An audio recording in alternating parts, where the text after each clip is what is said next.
Salut les amis, j'espère que vous allez bien, moi ça va très très bien.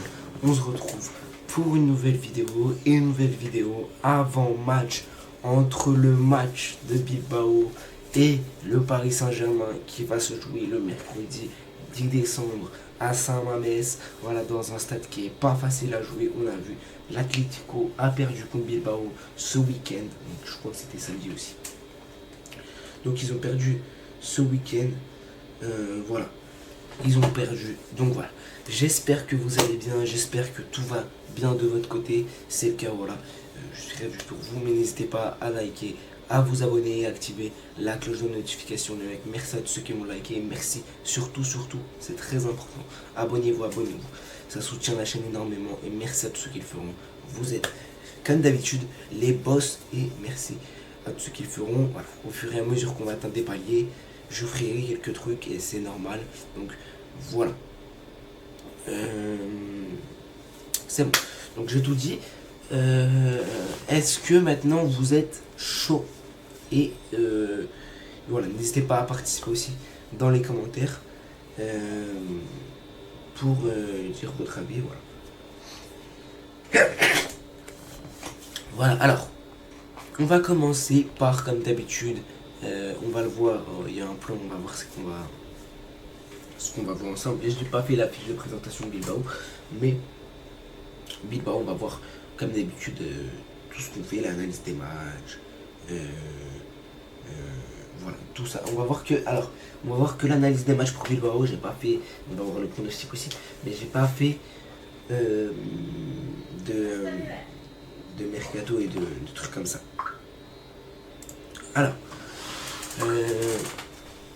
Alors, pour le Paris Saint-Germain, on va voir le mercato du PSG. Alors, la tactique du PSG, on la connaît, mais on va en parler un peu parce que voilà, là, il y a quand même des joueurs incertains, absents. Les matchs du PSG en LDC, la compo probable du PSG en sachant qu'il y a des absents, il y a des incertains. Et le pronostic de ce match entre Bilbao et le Paris Saint-Germain. Alors, on va commencer par ça.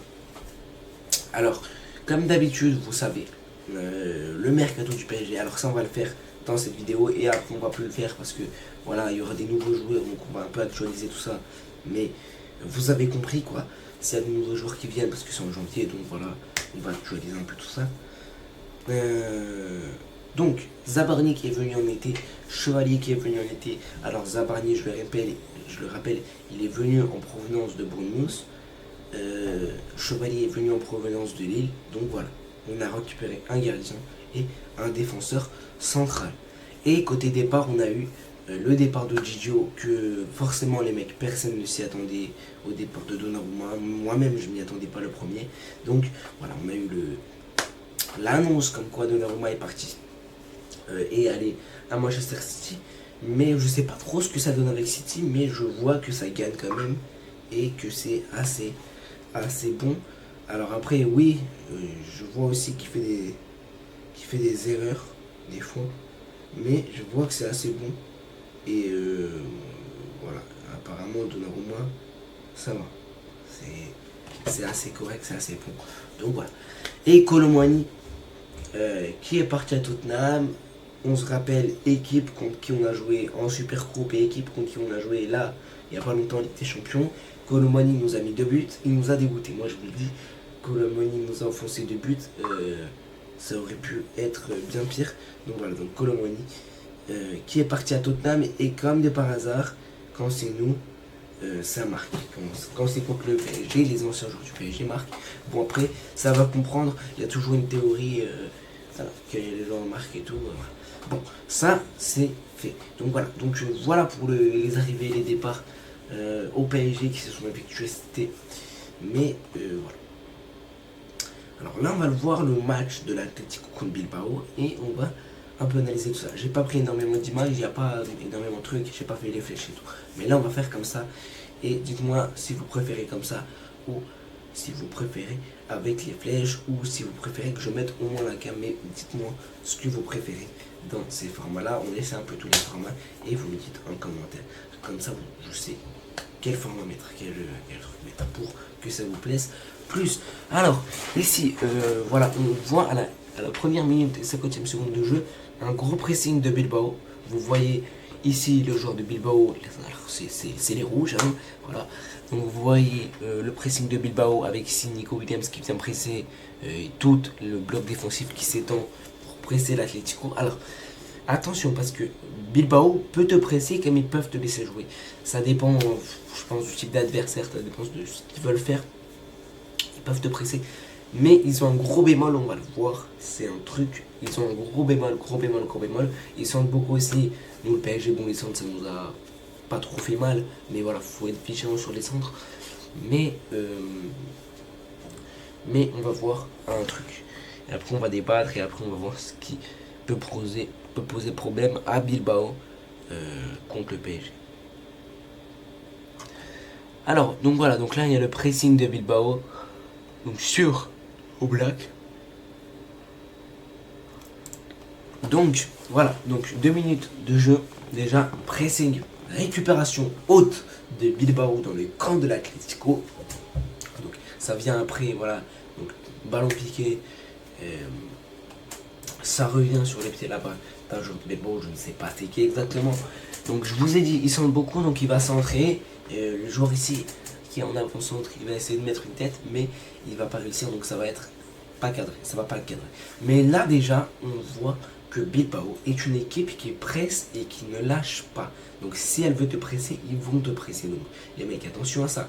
Parce que oui, nous on sait qu'on peut ressortir du pressing. Si on ressort du pressing, ça va aller vite, exactement. Donc il nous faudra aussi des jours de profondeur, si tout le monde est disponible bien sûr. Mais je pense que Dembélé sera là. Et je pense que l'attaque, pour moi, si Dembélé est là, l'attaque c'est Barcola, Barcola, Dembélé et Kvaratskhelia. Pour moi c'est ça l'attaque. Donc après voilà, à voir parce que Doué normalement devrait être de retour dans le groupe apparemment. Donc voilà. Donc, mais je pense pas qu'il sera titulaire, loin de là. Je pense que à voir même s'il rentrera, mais c'est pas encore sûr s'il rentre, mais il sera là, il sera bien dans le groupe contre Bilbao, je pense. Je pense, c'est pas une certitude, mais je pense. Voilà. Et après, il devrait y avoir un autre joueur qui revient, je sais plus c'est qui. Donc, voilà, donc centre de Bilbao, et donc ça a passé à côté. La tête sera pas cadrée. Alors, il y a un problème. Le problème de Bilbao, c'est que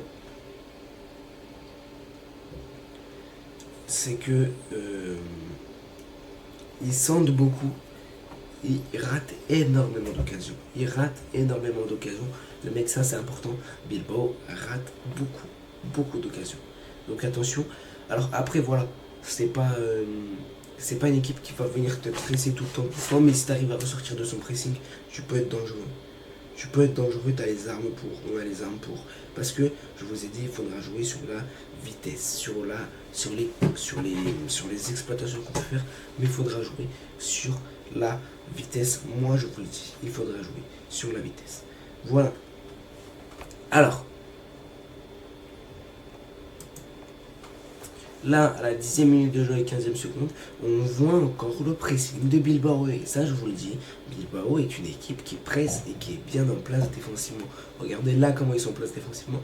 Alors, si tu joues ton football, si tu mets de l'intensité, si tu les presses, si tu mets ces ingrédients-là, si tu as la possession de balle, Bilbao va pas s'en sortir. On l'a vu contre le Real.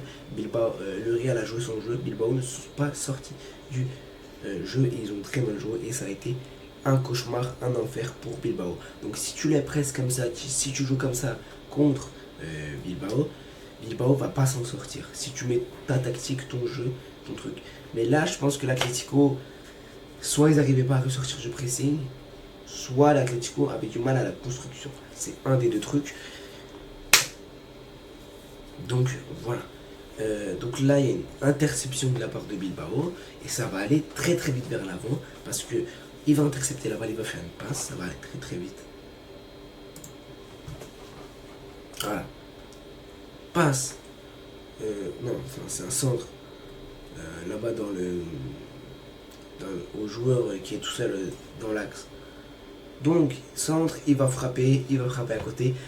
Aussi, autre chose, ils ont un gros problème dans la finition. Ils ont un gros problème dans la finition.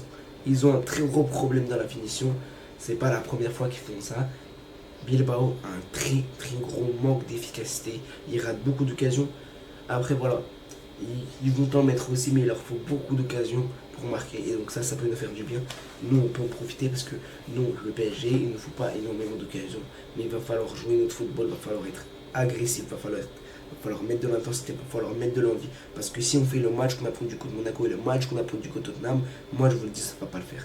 Donc il va falloir qu'on mette les ingrédients, l'intensité. Il va falloir en plus à l'extérieur, je le répète, on est à l'extérieur, mettre un gros pressing et une grosse intensité et aller les chercher et aller les battre devant, chez eux, dans leur stade, pour les climatiser et pour potentiellement reprendre la première place et pour potentiellement rester en deuxième place. Mais il va falloir essayer de prendre la première place. Il va falloir marquer le plus de buts qu'on peut parce que clairement Bilbao, c'est pas l'assurance touriste défensif. Mais voilà, on va voir comment ils vont jouer. En fait, Bilbao, je sais pas s'ils ont quelque chose à perdre. En fait, je sais pas s'ils sont combien au classement. Mais s'il y a des supporters du Bilbao, dites-moi si vous savez ils sont combien au classement, parce que moi je ne sais pas ils sont combien au classement. Donc voilà. Donc je pense pas qu'ils ont quelque chose à perdre Bilbao, mais voilà. Mais donc voilà. À voir ce que ça va faire Arsenal, parce que Arsenal, je sais pas, ils jouent contre qui aussi. À voir. Normalement ça devrait être assez facile pour Arsenal. N'importe l'équipe qui joue, je pense que voilà. Mais attention. Donc nous, notre objectif, c'est prendre la première place ou rester deuxième. C'est pas d'aller plus derrière, parce que après c'était... En fait, les mecs, c'est simple, ceux qui n'ont pas capté un peu les règles de la NDC, petite parenthèse. Alors si tu finis premier ou deuxième, enfin premier et deuxième, tous les matchs que tu vas jouer jusqu'à la finale, tu vas faire le retour, je crois, à domicile. Je crois que c'est ça. Le retour, c'est à domicile. Donc, ça, c'est un avantage. Et ça, c'est un très gros avantage. Pourquoi ? Parce que tu vas te déplacer à l'extérieur. Et après, le retour, tu vas le faire à domicile. Je crois que c'est... Soit c'est ça, soit c'est l'inverse. Je sais pas. Je sais pas sur trop c'était quel truc, mais voilà. On continue. Alors, à la 17e minute de jeu, moi, sur la seule occasion où l'Atlético a été dangereux, et à part sur une tête aussi, sur une tête où ils ont failli marquer, la seule occasion où ils ont été dangereux, c'est celle-là. C'est cette occasion-là. Julián Álvarez but sur Unai Simón. Donc voilà. Donc là, c'était la seule occasion avec la tête qui est cadrée, mais qui est un très très bel arrêt de Unai Simón, donc ça leur permet pas de mener. Donc voilà. Donc c'est comme ça. On continue. Donc l'Atlético ici.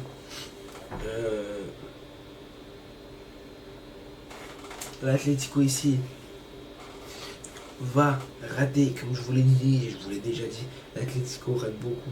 Ils sont pas énormément dangereux si tu les laisses pas jouer et si tu leur donnes pas la balle, ils vont pas toucher un ballon, moi je vous l'ai dit.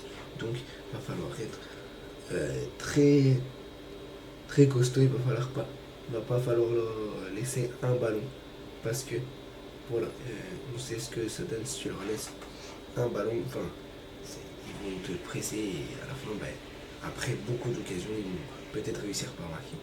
Donc voilà. Mais voilà, je vous ai dit Bilbao, il leur faut beaucoup d'occasions. Donc ça va être un peu compliqué pour eux s'ils veulent rapidement marquer contre le PSG.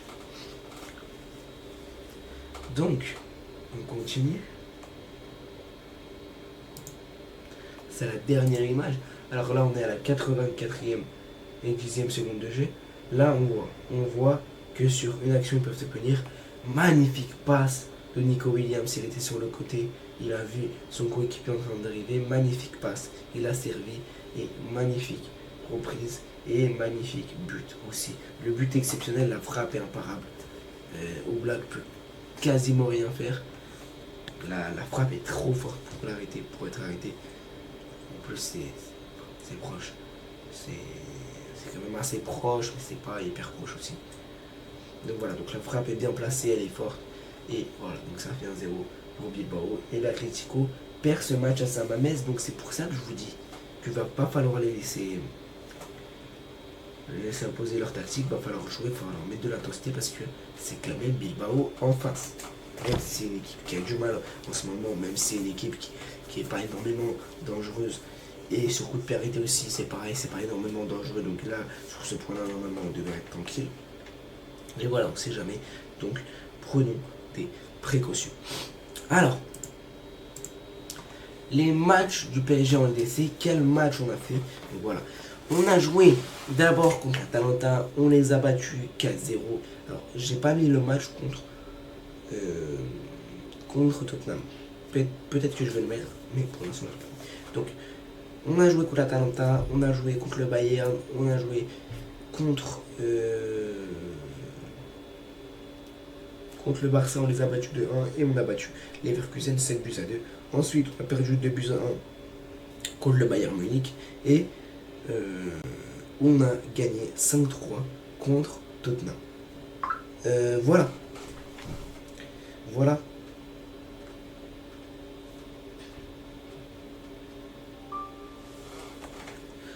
pour le PSG. Alors les matchs de Bilbao en LDC et en Liga, là j'ai pris parce que voilà. Alors il y avait un match de Liga mais j'étais obligé de le mettre, c'était celui-là contre Barcelone. Où ils se sont fait aussi taper. Alors, bon, je vais commencer comme ça. 2-0 pour Newcastle contre Bilbao, donc on le voit, Newcastle les a battus. 3-1 pour Bilbao contre Karabag, avec tout le respect, c'est Karabag. 4-1 pour Dortmund contre Bilbao, donc même Dortmund les ont battus, donc voilà. 0-0 Slavia Prague, Bilbao. Tu peux clairement les battre. Comme je vous l'ai dit, Bilbao, soit ils perdent, soit leurs résultats sont des nuls, soit c'est très faible. En fait, voilà, c'est simple. En Espagne, donc la Liga, la 13e journée. Ouais, la 13e journée, c'était au Camp Nou d'ailleurs, je pense. Si je dis pas de bêtises, je crois que c'était au Camp Nou. Et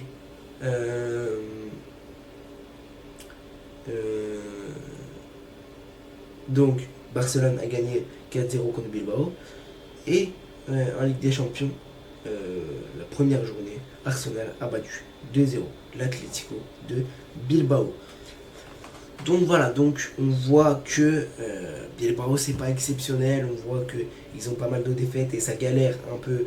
Et comme en championnat, en Ligue des Champions, c'est atroce, ça galère. Je crois qu'ils ont gagné que contre Karabag. Mais sinon ça galère vraiment, c'est compliqué. Voilà, Bilbao c'est un peu sec, c'est un peu compliqué. Mais voilà, maintenant c'est comme ça. Et il va falloir saisir la chance, il va falloir les battre parce que quand même, je le répète, toujours se méfier. Parce que tu sais pas qu'est-ce qui peut se passer dans un match, tout peut se passer les mecs. Et donc il va falloir se méfier, il va falloir être attentif, être intelligent, être agressif, et mettre de l'intensité. Et voilà. Voilà pour les ingrédients qu'il va falloir mettre. Et je pense qu'on est clairement capable de les battre, cette équipe de Bilbao. La compo du PSG en sachant qu'il y a des incertains et il y a des absents. Donc, Nuno Mendes à gauche, normalement, ça devrait être bon. Normalement, je dis bien, enfin, de mon point de vue, ça devrait être bon. Pacho, Marquinhos, c'est bon. Chevalier, incertitude. Donc, c'est soit Chevalier, soit Safonov. Hakimi, il sera pas là. Ce sera Warren, Zaïre Emery. Moi, je vous le dis. Milieu de terrain, je pense qu'on va partir sur le classique. Fabian, Neves, Vitinha, c'est du classique. Et en attaque, Kvara, Dembélé, Barcola ou Doué, si Doué peut commencer, mais je pense pas. Donc je pense que le titulaire vraiment, ce sera Barcola. Donc l'attaque, et je pense que Dembélé débutera cette fois-ci, parce que vraiment là ça fait beaucoup de fois où il n'a pas commencé titulaire, mais je pense que contre Bilbao ça devrait le faire. Donc Kvaratskhelia, Dembélé, Barcola, et peut-être Désiré Doué qui rentre en cours de jeu. On verra s'il rentre ou pas, ou si il rentrera contre contre Metz. Voilà. On termine avec ça, le pronostic de cette vidéo. Alors, moi je vois clairement un 3-0 pour le PSG. Je vois nous imposer avec 3 buts.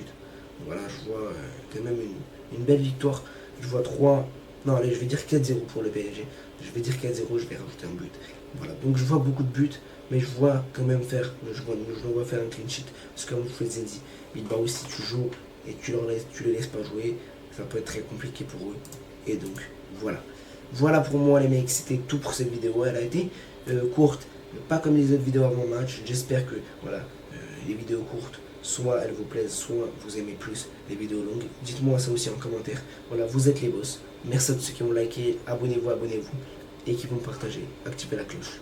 Bye. Et allez Paris les mecs. Ciao.